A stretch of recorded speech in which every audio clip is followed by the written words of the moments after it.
ସାଙ୍ଗ ହେବା ଏମିତି ପ୍ରକୃତ ସାଙ୍ଗ।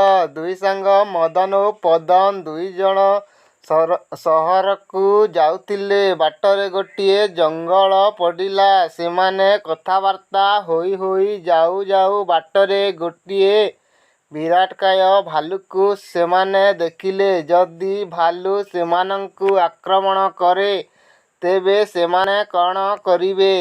ନିଜର ପ୍ରାଣକୁ କିଭଳି ରକ୍ଷା କରିବେ? ବର୍ତ୍ତମାନ ଭାଲୁ ଆସି ଆମ ଦୁଇଜଣଙ୍କୁ ଆକ୍ରମଣ କରିବ ଆଉ ଆମ ଦୁଇଜଣଙ୍କୁ ମାରି ପକାଇବ।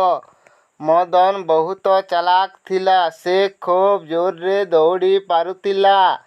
ସେ ଗୋଟିଏ ଗଛ ଉପରେ ଚଢ଼ିଗଲା। ସେ ଟିକିଏ ବି ପଦନ ପାଇଁ ଚିନ୍ତା କଲା ନାହିଁ। ପଦନ ଏକୁଟିଆ କିଭଳି ଭାଲୁର ସମ୍ମୁଖୀନ ହେବ ଇତ୍ୟାଦି ଇତ୍ୟାଦି। ପଦନ ବହୁତ ସାଧାସିଧା ପିଲା ଥିଲା। ନା ସେ ଜୋରରେ ଦୌଡ଼ି ପାରୁଥିଲା ନା ସେ ଗଛରେ ଚଢ଼ି ପାରୁଥିଲା। ସେ ଥରେ ଶୁଣିଥିଲା ଯେ ଭାଲୁ କେବେ ମଲା ଜୀବଜନ୍ତୁକୁ ଖାଏ ନାହିଁ। ସେ ଆସି ମଲା ଜୀବଜନ୍ତୁଙ୍କ ପାଖରେ ପହଞ୍ଚି ଟିକେ ଶୁଙ୍ଘି ପଳାଇ ଯାଏ। ଏତିକିରେ ସେ ଭାଲୁ ଆସିବା ଆଗରୁ ଶ୍ୱାସ ବନ୍ଦ କରି ମାଟିରେ ଶୋଇ ପଡ଼ିଲା। ଏଭଳି ଅଭିନୟ କଲା ଯେ ଯେମିତି ପଦନ ସତରେ ମରିଯାଇଛି। ଏହି ସମୟରେ ଭାଲୁ ପଦନ ପାଖକୁ ଆସି ସେ ବହୁତ ସମୟ ଯାଏଁ ତା'ର ମୁହଁ ନାକ ଇତ୍ୟାଦି ଅଙ୍ଗ ପ୍ରତ୍ୟଙ୍ଗକୁ ଶୁଙ୍ଘି ଜାଣି ପାରିଲା ଯେ ସେ ସତରେ ମରିଯାଇଛି। ତେଣୁ ଭାଲୁଟି ପଦନକୁ ଛାଡ଼ି ଚାଲିଗଲା। ଭାଲୁ ଯିବା ପରେ ସେହି ଚାଲାକ ମିତ୍ର ମଦନ ଆସି ସେଠାରେ ପହଞ୍ଚିଲା। ନିଜର ସିଧାସାଧା ମିତ୍ର ପଦନ ପାଖକୁ ଆସିଲା ଆଉ ହସି ହସି କହିଲା, ତୁମେ ତ ଭାଲୁ ସହିତ ବନ୍ଧୁତା କରି ପକାଇଲ।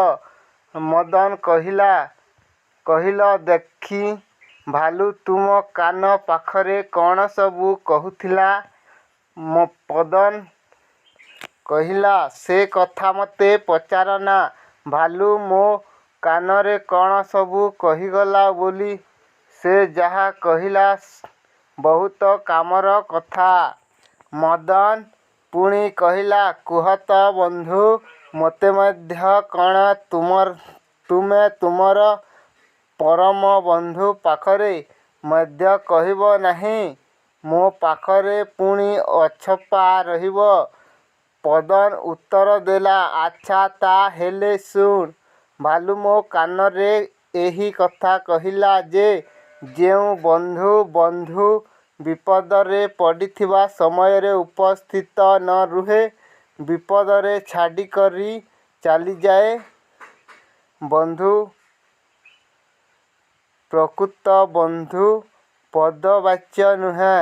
ତା' ଉପରେ ଭରସା କରିବା ଉଚିତ ନୁହେଁ। ବନ୍ଧୁ ଯିଏ ସେ ବିପଦରେ ସାହାଯ୍ୟ କରିବା ପାଇଁ ଧାଇଁ ଆସେ, ସେ ହିଁ ପ୍ରକୃତ ବନ୍ଧୁର ପଦବାଚ୍ୟ।